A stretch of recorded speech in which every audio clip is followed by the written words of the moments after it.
Press release আপনাদের সামনে উপস্থাপন করতেছি। আমাদের প্রেস রিলিজের টাইটেলটা হচ্ছে তিনটি বিদেশি অস্ত্রসহ শুটার বাপ্পি ও তার চার সহযোগীকে গ্রেপ্তার করেছে মতিঝিল থানা পুলিশ।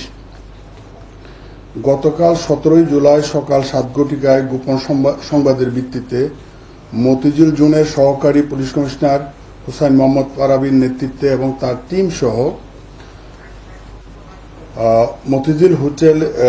মতিঝিল ডিভিশনের মতিঝিল থানার এলাকার হোটেল কুরবানি সংলগ্ন এলাকা থেকে তানিম রেজা ওরফে বাপ্পিকে গ্রেপ্তার করা হয় এবং তার সাথে আরও 3 সহযোগীকে গ্রেপ্তার করা হয়।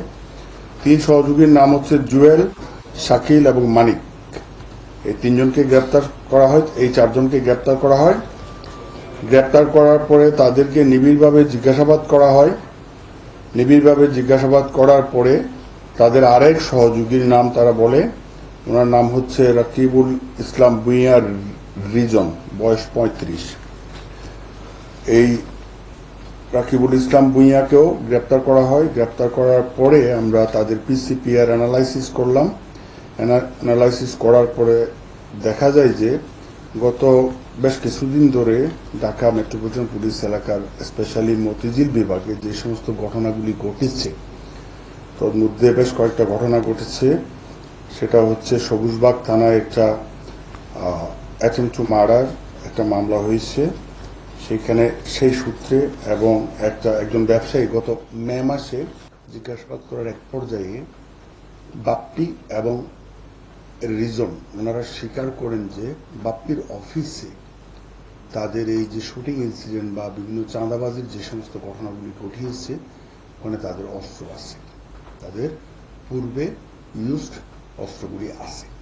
তো গতকালকে রাতে আমরা অপারেশন করি, আমাদের টিম অপারেশন করে ওখান থেকে বাপ্পির দেখানো মতে এবং রিজনের দেখানো মতে বাপ্পির অফিস থেকে আমরা উদ্ধার করি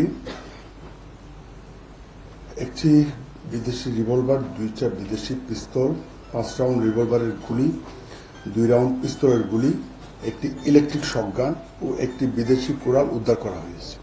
এই সংক্রান্তে বাপ্পি এবং এই রিজনের নামে মতিঝিল থানায় অস্ত্র আইনে মামলা রেকর্ড করা হয়েছে।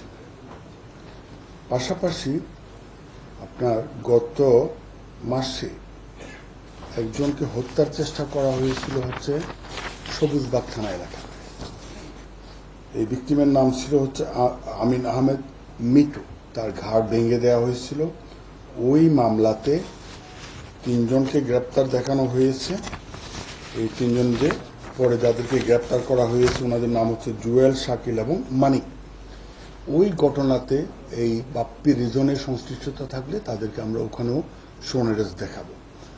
তো তাহলে এই সামগ্রিক অপারেশনে আমাদের 3টা মামলা কার্যক্রম চলমান আছে।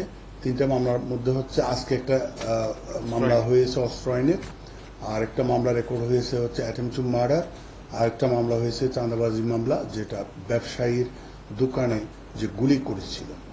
তো এই 3টা ঘটনার যোগসূত্রের প্রেক্ষিতে আমরা এই মোট 5 জনকে গ্রেপ্তার করেছি।